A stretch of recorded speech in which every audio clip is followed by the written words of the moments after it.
Greetings. Thank you so much for coming. Hi, Hello. it's our pleasure. Alright, let us get started.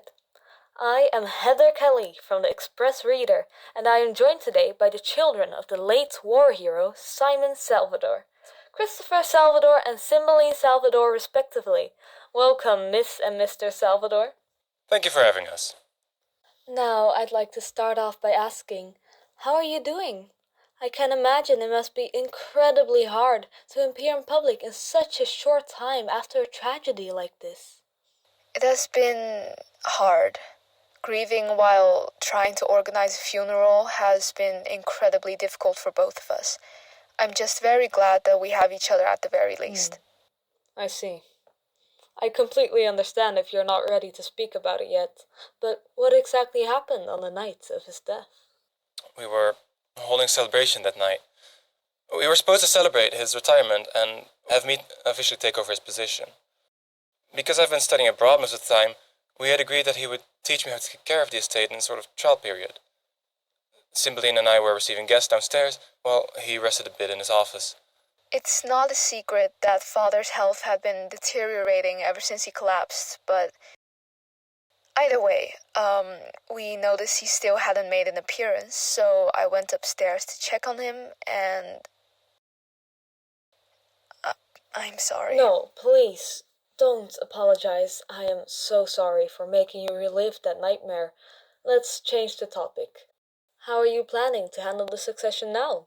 You were supposed to learn estate management from your father since you spent so much of your life studying abroad. Now that is off the table, how will you run the estate while you lack the necessary skills and knowledge? Right. My sister and I have discussed this already, and we concluded that it's a good idea for her to take the role of acting earl while I make sure I'm prepared to take on these responsibilities. I'm truly fortunate to have learned the basics of handling household and management affairs, as I spent years working along with my father while Christopher studied at the academy. That sounds incredibly smart. On a lighter note, it is no secret that you, Mr. Salvador, have had marriage proposals lined up ever since you turned of age. What's your comment on that?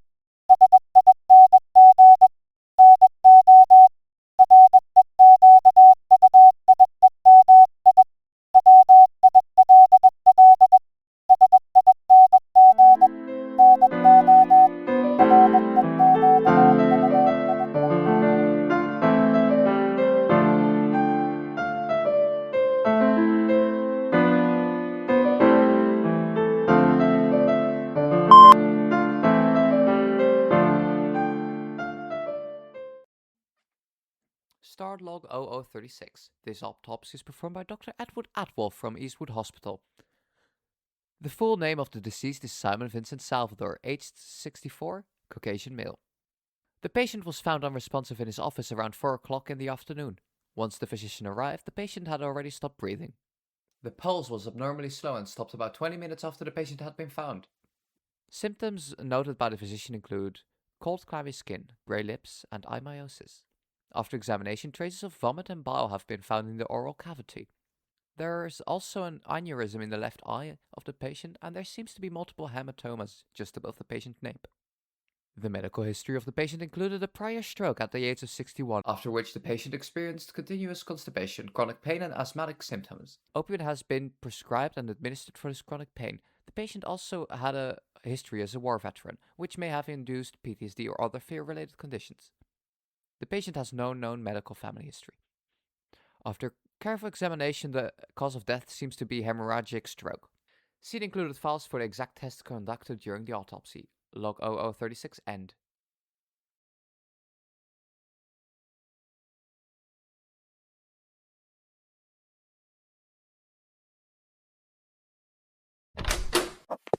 So, I assume you already have an idea of who it will be?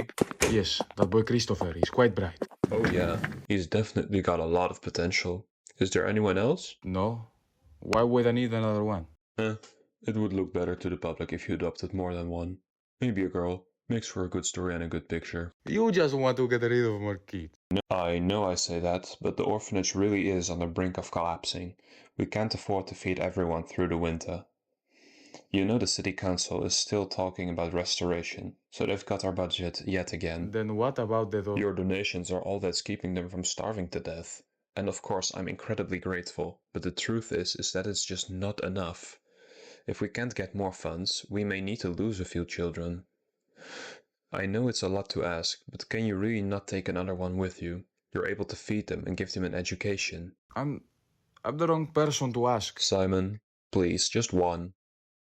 I'm asking this of you as a friend. You know that this orphanage is a dream realized by Marlon. I don't want to break the promise I made him. So please, even if you're not doing it for me, do it for him. All right, I will. Just pick whoever and get them ready along with Christopher. I'll sign the paperwork. Thank you, Sai. Thank you. Cymbeline, do you need something? Well, I wanted to ask something of you. Come in. What is it that you want? I've been reading the books in the library, and I wanted to ask if you could send me to school too.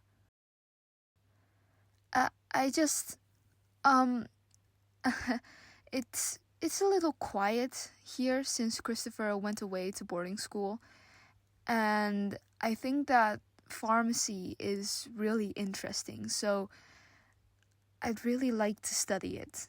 Please? Sorry.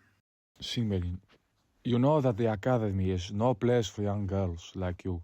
But I think I would do really well. It doesn't matter if you think you could do it or not. I already got you a tutor and you can't even pass the simplest of etiquette tests. I'm not wasting any more money to have you embarrass his family just because you want to play witch and pretend you could even come close to your brother's intelligence. Father, Do you know what happened to women like you? They turn out to be useless witches who don't contribute to society and end up living all alone at the edge of the forest with 7 cats and probably the devil in her bed. Is that what you want? Grow up into a crazy cat lady with no husband, no children, and everyone hating you. Huh? What? No, of course not. Yeah, that's what I thought. Now get out. I don't want to see your face until supper. Yes, Father. You will not entertain these embellic thoughts anymore. You hear me? Yes, Father. Oscar, Hotel, X-Ray, Zulu, Delta, November, Lima, Tango, Sierra, Yankee, Whiskey, Quebec, Echo, Alpha, Oscar, Foxtrot, Zulu, India, Tango, Foxtrot, Quebec, Kilo, Kilo, Quebec, Zulu, Oscar, Charlie, Tango.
Theodore. Simon? Well, it's the middle of the night. Can we talk? Is this about the orphanage? No, but it's important to me. What do you need? Look, it's about Minnie. Uh-huh. I know about the bakery and that you're trying to support her and the kids, but have you checked on her? When was the last time you spoke to her in person? Why does it matter? It matters because you're running away from your responsibilities. We've been back for years and you've barely accounted for what you did to Marlon. Listen, I already wrote her an entire business to make up for what happened to Marlon. I didn't sit back and do nothing. Throwing money at it isn't going to bring him back. You're just pretending so you don't have to talk to any of us and face the problems you caused. Oh, come on, I didn't cause that fire. And he would have gotten out if you didn't shoot him in the leg. Well, he shouldn't have gotten in my way then. He got what was coming for him. But how could you say that? I hope you get what's coming for you. I hope this legacy you've been whining about never comes to fruition. I hope you die painfully and alone and you have to realize that whatever you've worked for will all be for nothing. I will make sure of it. Good night, Theodore. Come in. Father, you called? Yes, sit down. I've been meaning to speak to you. Now that you're of age, I suggest you start to look for a husband. I don't know what you're doing in those book clubs, but it would be wise to take some time to focus on what's important. Well, I think that what I'm doing is already pretty important. I even found a publisher. Besides, I feel at ease here and the administrative work you have me helping with has become routine for us. You can't possibly think you're going to be doing that for the rest of your life. Once brother is done studying abroad, I'm going to retire. My age has finally caught up to me. Excuse me? Christopher is my heir. So you need to find a husband so you can make room for his future wife and kids. You can't stay here forever. Alright, aside from this being the first time I hear this, why him? With all due respect, I cannot understand how you choose him when I've already been helping you and I have more experience than he does. The truth is, you just do not have the skills needed for that position. You didn't even go to school. And even if you did, nobody is going to take you seriously. You're just not capable enough. Even if that is true, I believe that I'm much more well-fitted for this position than Christopher is. Trust me, I've seen enough people in my time and you're much better off marrying a good man than handling an entire estate by yourself. I don't see how. The point is, Christopher is just much more deserving of it. He would handle it better too. Oh, so now it's about who deserves more. Your brother is working really hard for this. He's not even here!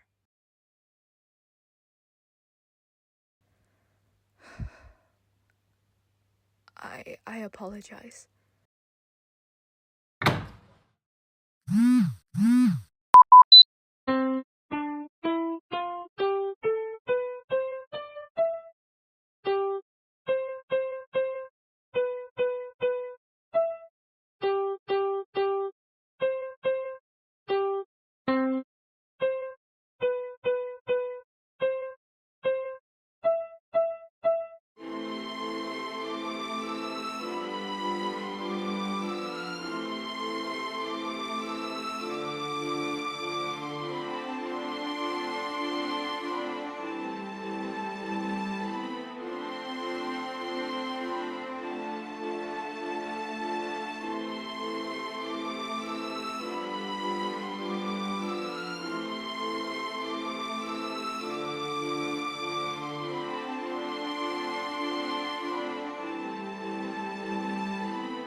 Alright, let's see who's next.